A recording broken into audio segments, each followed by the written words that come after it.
I came home from work in my blue suit. I put on some work pants. I filmed with them. They left. I cracked a beer. I told my wife that was pretty cool, and went back to the office the next day. But 3 weeks later, I got a phone call, and in one very brief conversation, and completely out of the blue, they said, "How would you like to host This Old House on our new show, Ask This Old House?" It literally dropped in my lap just like that. And I expected it to maybe last a year or so, but I was young, and I figured I could always go back to banking. So I said yes, and here we are 20 some odd years later.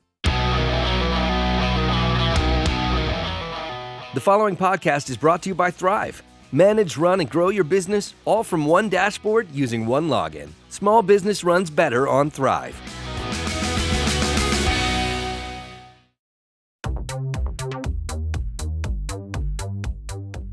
Hey, this is Gordon Henry at Winning on Main Street, and this week we have a really special guest, the host of the smash hit and long-running TV show, This Old House, Kevin O'Connor. Welcome, Kevin. Thank you very much. Good to be here, Gordon. Great to have you. So a little bit of a bio. Kevin O'Connor has been appearing as the host of the Emmy Award-winning series This Old House and Ask This Old House since 2003, so 20 years. Kevin is also the host of a podcast, Clearstory. He published the book, The Best Homes of This Old House, and he recently began hosting the TV show Team Rubicon, which is streaming on the Roku channel and is based on the real-life veteran-led humanitarian organization by the same name, Team Rubicon, that serves global communities before, during, and after natural disasters and crises. We'll get into that. Kevin received a BA from the College of Holy Cross and a master's and MBA at Boston University. And prior to television, interestingly, he worked as a banker. He was at the Bank of America as a senior VP in commercial real estate group, and before that, in sports finance group at Fleet Bank. Kevin's originally from New Jersey, now lives with his wife and 3 children in a home north of Boston. What should you, our listeners, get out of this episode? This Old House has become one of the most successful and long-lasting shows on TV, really attesting to the deep interest Americans have in home improvement. Highlights the work of home improvement contractors. Let's hear Kevin's insights on what's happening in our building and home improvement trade. So Kevin, welcome to the show. First, just tell us a little bit about your background. Really fascinating how you made this switch from a completely different life, banker, and how you got involved with This Old House. Sure. As you pointed out, finance was what I was interested in and enjoyed it quite a bit. Sports finance at Bank Boston, Fleet Bank, was what was the majority of my career.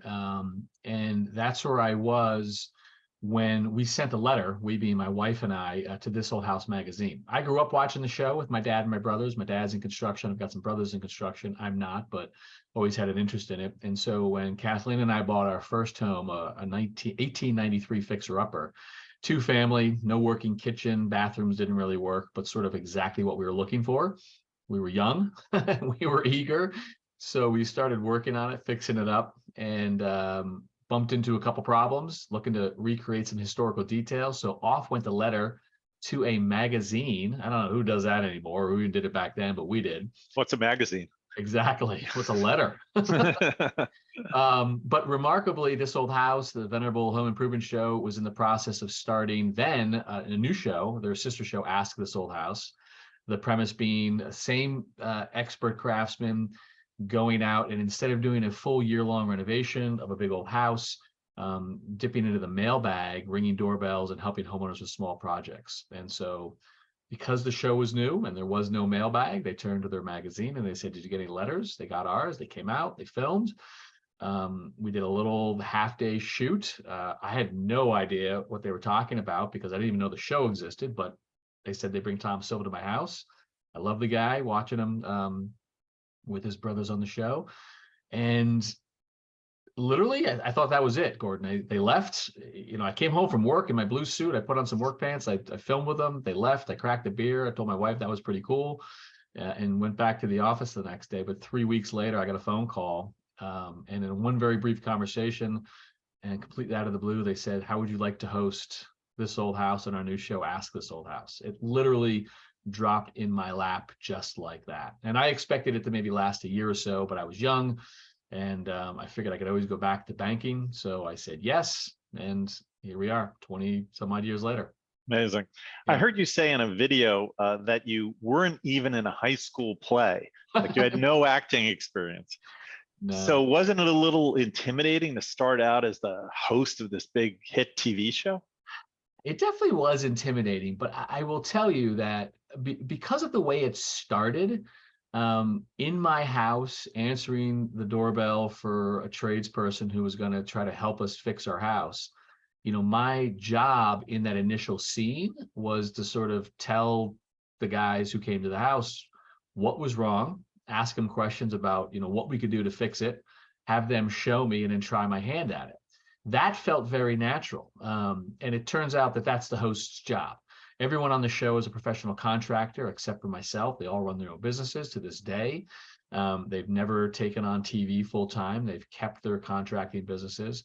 But my job is to walk around the job site with them and extract their knowledge and share that with the viewers. So was it intimidating being on a television show on camera? A little bit, but not nearly as much as you would expect, since I was doing kind of what I wanted to do, which was go to work every day and ask these master guys, not just about where we were, but also take some tips to get me through my own renovation at home. So it was a very natural, fluid type of thing. And to their credit, everyone who I worked with initially, they embraced me with open arms. They were very kind. They made it very easy for me to adjust. And how has your life changed as a result, more like on the personal side? Do you walk into restaurants and people are like asking you for autographs? It happens for sure. It's the most watched home improvement show still on television after 40 years. It's on PBS, it's on Roku, it's on YouTube. We all have social media channels. The corporate has a social, so it's out there for sure. But, for the most part, the people who do come up to us, to me, they've got sort of a PBS mentality or home improvement show mentality. They're super cool. They're very chill. They're, hey, I just wanted to say hi, or I love your show, or you're the reason that I took on a renovation or got into the trades, or I watched you with my dad. It's usually, it's not Teen Boy. It's not Taylor Swift type level celebrity. It's a lot of dudes saying, hey, love what you do. And a lot of people saying thanks for good information. Great. So let's talk a little bit more about the show. For those who maybe never seen it, if there's somebody out there who hasn't seen it, just tell us, what is the show about and why is it so popular? The premise is that we find a homeowner. They're always a homeowner. It's never institutional or commercial. It's a homeowner who has a house and they've got a problem. The family's gotten bigger. The heating system no longer works. The house is 40 years outdated. And we come in and they say, this is the renovation we'd like to have done. We engage with them like any general contractor would, sign a contract that they're paying. But then we follow the process with the cameras, and we have our experts work with the homeowners to solve all of their home improvement problems, fixing roofs, air sealing, improving efficiencies, renovating bathrooms and kitchens. And it is no drama. It's not sort of about moving the bus at the last second or all about throwing sledgehammers through walls. It is about sharing the best practices of home renovation from who I believe are the most talented, respected professionals in the world. We only deal with professionals. As I said, I'm the only person who doesn't have a contracting company. And our goal is to give trusted, valuable knowledge. Why is it popular? I like to joke because everyone's got a crappy old house they're living in and they need help figuring stuff out. And if they don't have one now and they're young, they will have one when they buy their first one because it's probably all they can afford. But I do think beyond the practical information, I think people enjoy watching competent people excel at their trades. And there are many, many folks we know who watch the show who never pick up a hammer or a paintbrush, but just watch because it's like a virtuoso watching these guys fix and improve things. Yeah. So those guys who are on the contractors we see on This Old House and ask This Old House, Bob Vila, Steve Thomas, these guys are pretty famous in their own right now, right? Yeah, so Bob was the first host of the show back in 1979. He did it for 10 years, and then he went on to his own show. And back then it was huge. There weren't many channels, and so PBS was one of the big four. And this show came out of the gate, to great fanfare. So you always remember the first person who climbed Mount Everest. He was the first home improvement show host, so people always associate his name with our show, as well they should. Steve took over for Bob after his 10-year run. He did it for 14 years, actually, which is a long run. And then he went on to do some other shows. He's still actually a builder doing some contracting and stuff, and then me. But people may remember those names, but I will absolutely say that the stars of the show are the contractors. The tradespeople, Tommy, Norm Abram, who is since retired, but Roger, Richard, Jen, Mark, Morrow, we've expanded the crew a bunch. These are the people that folks are tuning in to see, to watch them work and to learn from their expertise. Yep. Okay. And the show is based around Boston, isn't it? Where you live. Is that correct? Yeah, it's our home base. Russ Morash, who you mentioned in the introduction, was a producer at WGBH. He also started The French Chef with Julie Child, Victory Garden, New Yankee Workshop, also with Norm Abram, our master carpenter. So he's sort of the early godfather of how-to television. They did it out of WGBH, which is our local PBS station here in Boston. We all live here. Contractors don't drive very far to work, half hour or so in the morning. So that's why most of our projects are in and around here. But we do travel. We're on the road. We try to do one local, and then we try to do one away. We're currently doing one in Lexington, Massachusetts, which is in our backyard. But the second one is down in New Jersey, in a town called Glen Ridge. And we've done them in just about every part of this country: Texas, California, Florida, Midwest, New England, Southwest, everywhere. Okay. And how is Ask This Old House different from This Old House? Mostly it's the scope of the project. On This Old House, we will spend 8 to 10 months. We will do an entire renovation of a house or two. Lots of complexity, big budgets. On Ask This Old House, the projects can be as simple as Richard Trethui, our plumbing and heating contractor, showing up to fix a leaky faucet, or Mark McCullough, our mason, coming to help you reset some bricks on your front stoop. It's much more practical. It's much more teaching about types of projects that homeowners might be willing to take on over the course of a day or a weekend. So its scope is more confined, but I would argue that the information is just as rich. Yeah, no, very practical. I wanted to ask you about Clearstory, your new podcast, or maybe I think second season podcast, which is from This Old House. And I think I read it sheds light on the surprising stories behind our homes. Can you tell us a little bit about the podcast? Yeah, Clearstory was an attempt to sort of bring a little bit more of a storytelling, intellectual take on some otherwise thought to be benign subject matter. For example, the first episode talks about water scarcity. We've got a great expert who has written a book on water scarcity, and we look at how it affects homeowners in terms of water conservation and stuff. And there's lots of amazing things that to learn. I can remember interviewing Charles Fishman, who was our guest on that particular episode, and hearing that, we have just as much water today on this planet as we had 1 million years ago. We have no more, no less. And the reality is that we're not really running out of water at all.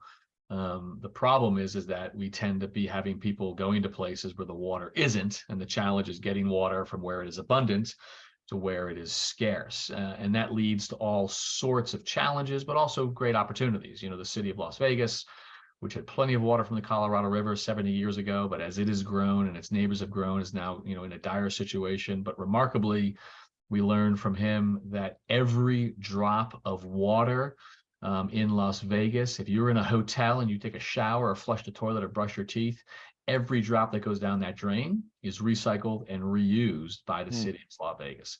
So Clearstory is an opportunity to look at things like framing and migration and water scarcity, building in space, all these sort of heady ideas from a builder's view, and dig a little deeper into them. The history of concrete, for example, and why the Romans did it so well, and we're still trying to catch them, those types of things.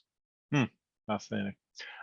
Let's switch gears to talk about small businesses. That's why we're here on Winning on Main Street, to talk about small businesses and what ails them and how to help them, especially home improvement businesses. So starting with a topic that is on everybody's minds these days, which is labor. When it comes to recruiting and retaining employees, what do you think small businesses should think about to bring in and keep their employees?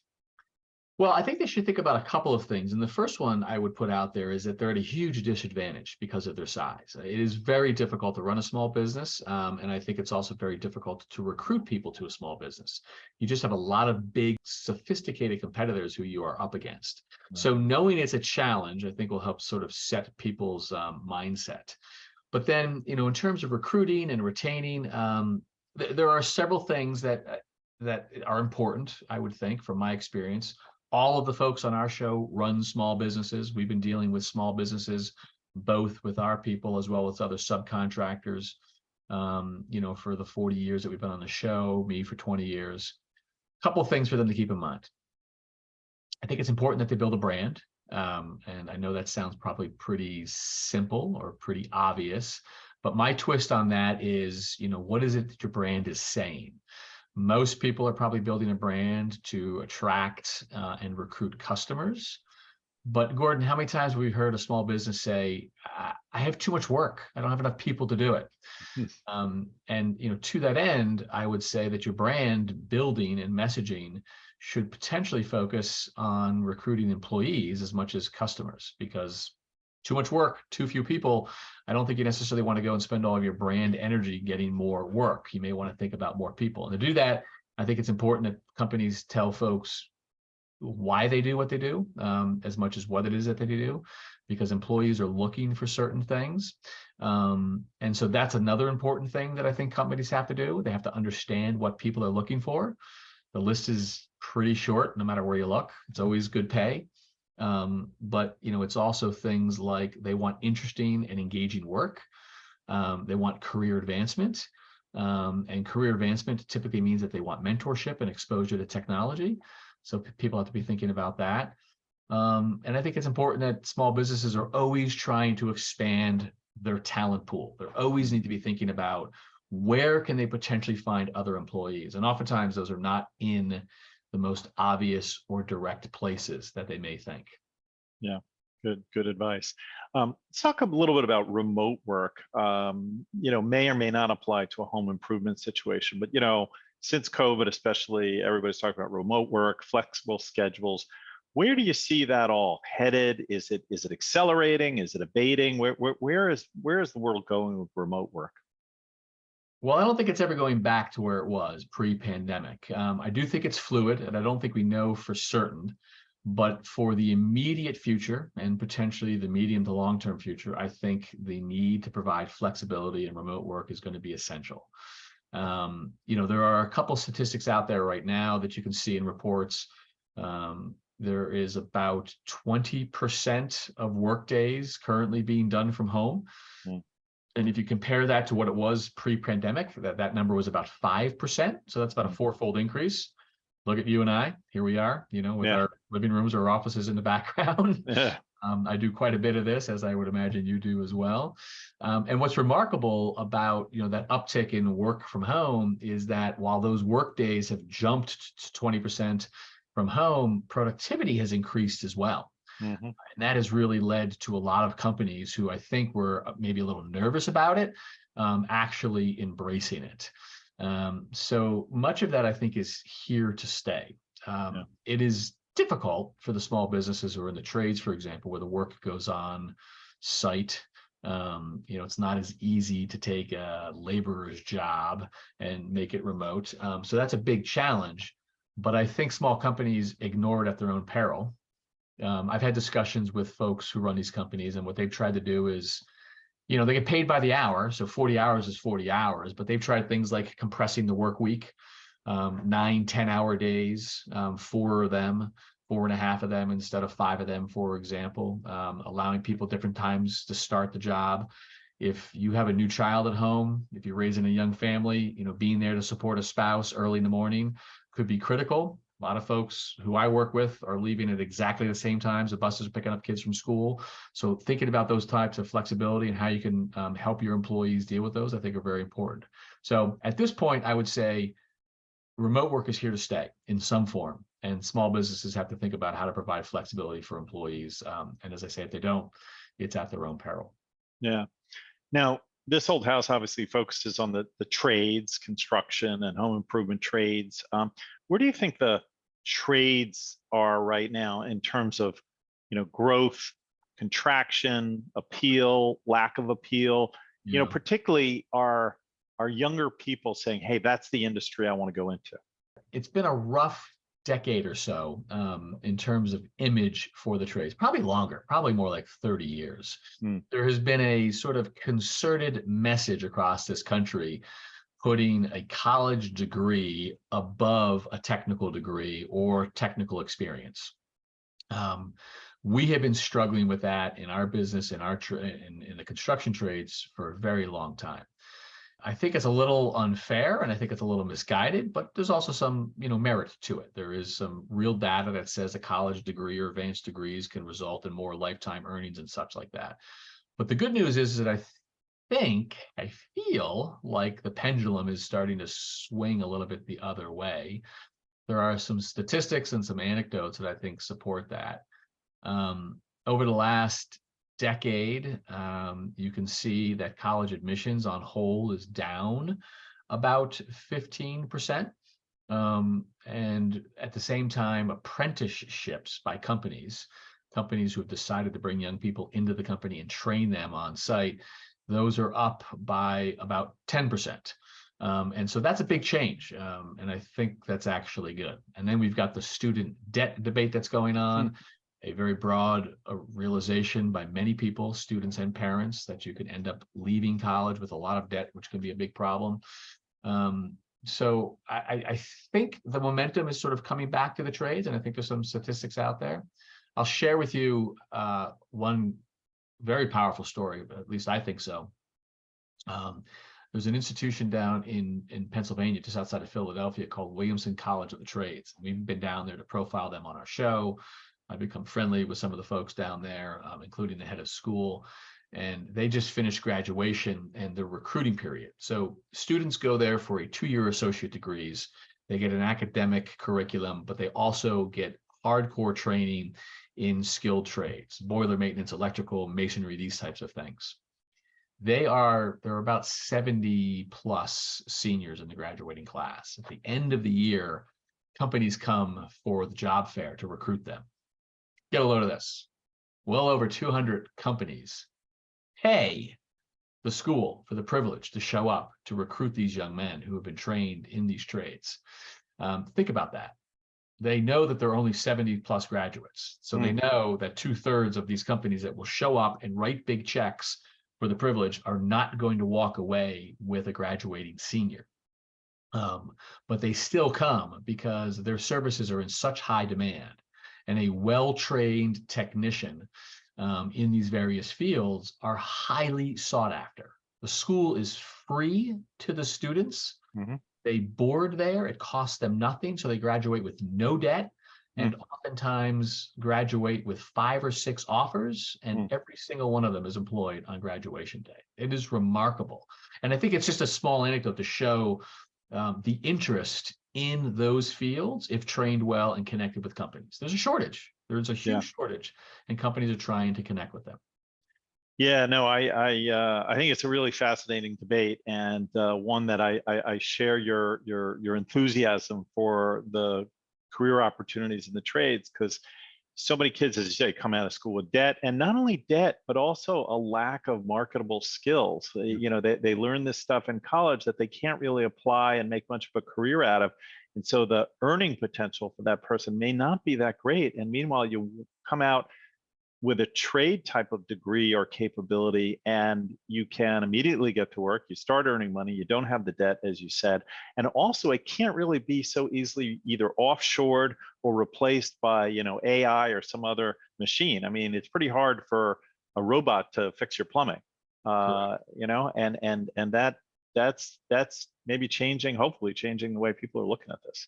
And the other thing that I would add to that list, because I think it is the right list, it's also one of the fastest ways to owning your own company. 100%. You as a tradesperson can apprentice and can work for somebody, and within 5 or 10 years, you could be the owner of the company and have 3, 5, or 15 people working for you. And so people who are interested in building a path to business ownership, it is a great path to go on. Yeah. So if someone were listening to this perhaps and had a kid and they were thinking, Kevin, I buy into what you're saying. I wanna move my kid in that direction. Would you suggest they go to the college that you reference? What should they do to sort of think about this? Well, they're not going to get into the college I referenced, unfortunately, because there's a huge waiting list, and there's just not enough of them out there. A couple things that I would, recommend. There's nothing wrong with college or a higher education degree, just like there's nothing wrong with an apprenticeship or a technical degree. The first thing I would say is treat them equally as you talk to your kids. They both have value and respect. And one is not lesser than the other. And then the next thing is to find out whether it's a good fit. Because quite honestly, I loved working with my hands. I always spent my spare time, with a dad in construction and brothers in construction. I always spent my spare time building things, but I was more cerebral. And, the history major and the finance major was more my speed. It served me better, and that's okay. But I think it's important that young people feel like either path is a good, respectable path. Yeah. And then it's important just to say, give it a try. Get out there. They can work for a summer. They can work over Christmas break, summer break, whatever it may be. Give it a try, because it's a very different skill set. It's a lot of hard work. It's physical work. It's demanding. It's not for everybody, but for some people, it makes all of the difference. And being exposed to it can make a light go off, and being told by someone who they value, like a parent or a mentor, being told that it is a respectable path can be the thing that pushes them over the edge. Yeah, great. I wanted to ask you for a second about technology adoption in small businesses, because as you know, our parent company Thryv, we make a CRM for small businesses. It's 100% oriented towards smaller companies up to about 25 employees. And it really is the lifeblood, the way they take their appointments, stay in touch with customers, issue payment invoices and estimates, basically run their business on the computer. And my question to you is really around technology adoption in small businesses. Is that starting to happen more and more? Do you see these small companies running their companies using more technology? The ones who survive are. I think it is absolutely the most critical thing that needs to be done, and the thing that separates the successful growing companies from the ones that are going sideways or contracting, for a couple of reasons. Productivity is the lifeblood of companies. Basically, my definition of productivity is being able to do more with less. Doing more with less is essential to solving the labor shortage. If you have too much work and too few people, you need to figure out how to get those fewer people able to produce more work for you. And embracing technology is key. In terms of recruiting people to your company, when I say that folks are looking for a path, a career advancement path, one of the top things that they're looking for is exposure to technology. For better or for worse, old guys like you and I have an analog memory of things, as well as maybe embracing the digital, but our kids, everything is digital, everything is technological. They know the computer, the phone, they know coding, they're going to know AI better than us. And so if your company doesn't have a technological outlet for employees, they're probably not going to stick around. And if they don't embrace technology, I just don't think they're going to win the productivity battle. And small gains in productivity can have huge consequences for companies over time. And generally, small companies, and particularly companies in the trades, have lagged when it comes to productivity. So that's sort of a negative against them, but it's also a big opportunity for growth, to embrace productivity. And I think one of the top ways you do it is by embracing technology. Yeah, agreed. So you just launched a new show called Team Rubicon. I'm interested in hearing about that. And it's a veteran-led volunteer organization that helps respond and rebuild after natural disasters. Talk to us a little bit about the organization. It's a remarkable organization, I have to say. It was founded back in 2010. A very small handful of veterans, 5 or 6 or so, who were well-trained, highly skilled. The lead person, Jake Wood, was a Marine sniper. So you can imagine the level of confidence and training that he and his friends had. And when there was this disastrous earthquake in Haiti, They felt the need to respond and to help out, and literally found their way into the country by crossing over the border, started working, created this outlet for veterans to volunteer after they were out of the service. That has now grown from that handful of people to 170,000 volunteers, which include veterans as well as civilians like myself. And what we do is we deploy all of the time, all across the country, in response to natural disasters. A flood happens, a tornado happens, a hurricane happens, houses are flooded, wiped out, destroyed. Regular citizens and your neighbors are having bad days. The worst day, Team Rubicon sends volunteers in. They tarp roofs, they muck out houses, they tear down drywall, they get the house secure so that the homeowners can start rebuilding and get back in. And so what we've done on this old house, we bumped into them many years ago as we were doing some rebuilding after Hurricane Harvey in Houston, where they were rebuilding as well. We kind of connected, and we've waited this long to sort of, put the marriage together. And now we've got a show detailing what Team Rubicon does on a regular basis. So I deploy with them. You are well trained. You are busy. It attracts people who really like to be active. There's no shame in writing a check to a volunteer organization or disaster relief. This is for people who want to actually lean into it and put their shoulders into this work.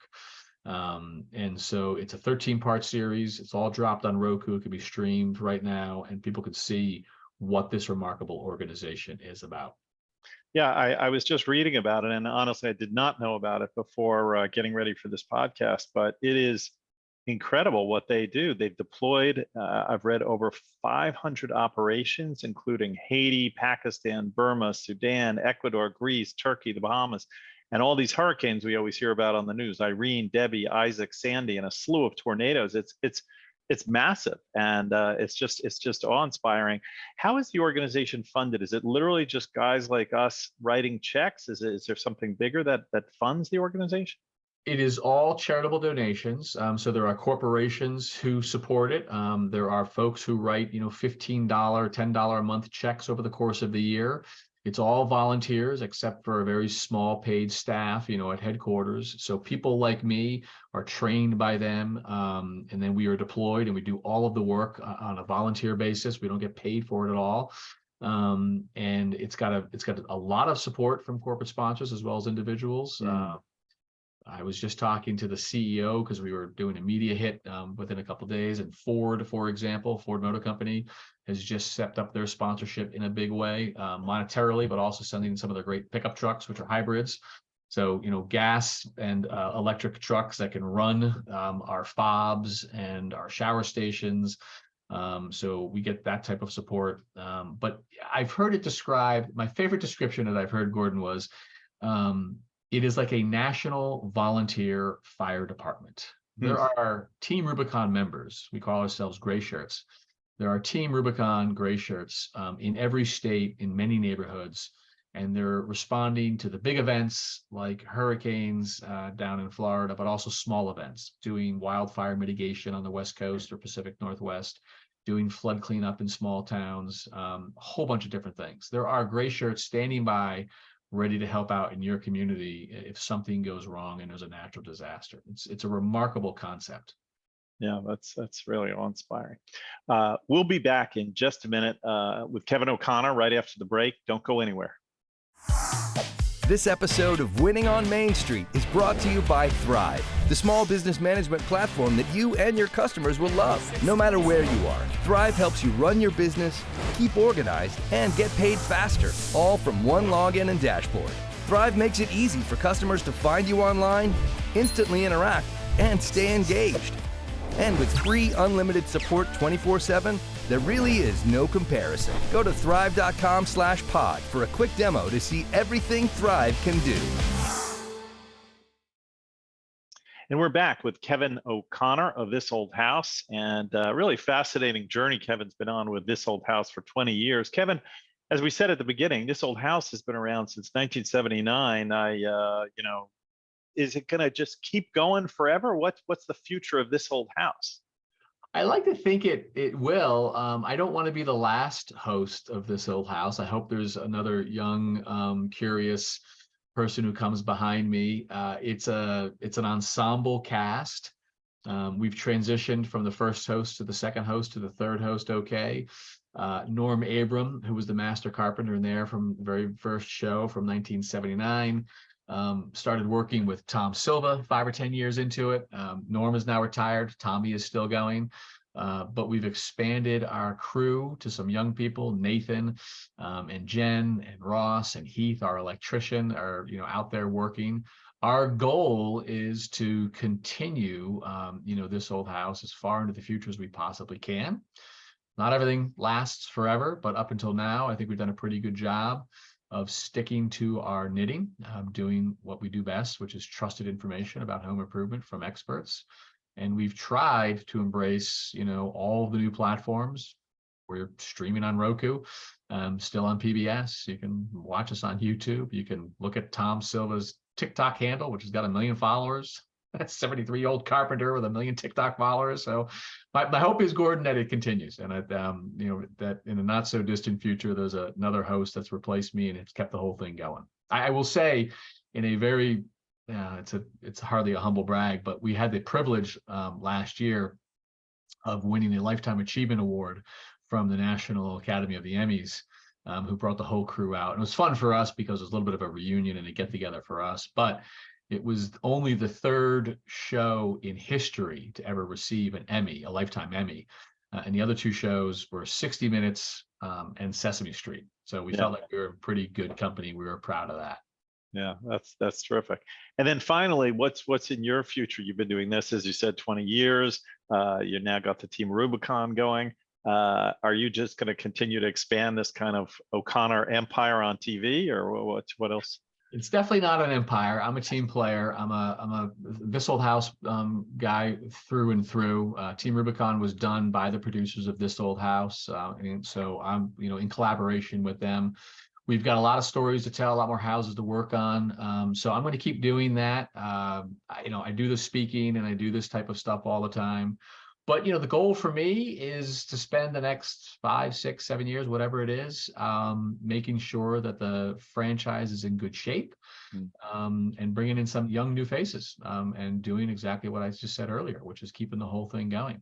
So it's a privilege for me to do it. I never wanted to be in TV, honestly. And if someone else had come knocking that day and said, do you want to do this or that? The answer would have been no. This is probably the only show that I would have said yes to. And after all these years, I still really enjoy doing it because of the way we do it and who we do it with. So no plans to go anywhere yet, but if I'm lucky, that will happen at some point, and there'll be a new host taking over for me.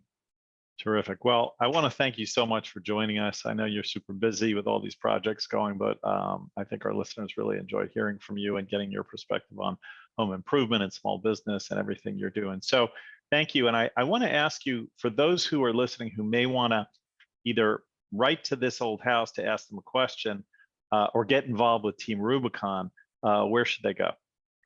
So Team Rubicon, I believe it's teamrubiconusa.com or .org.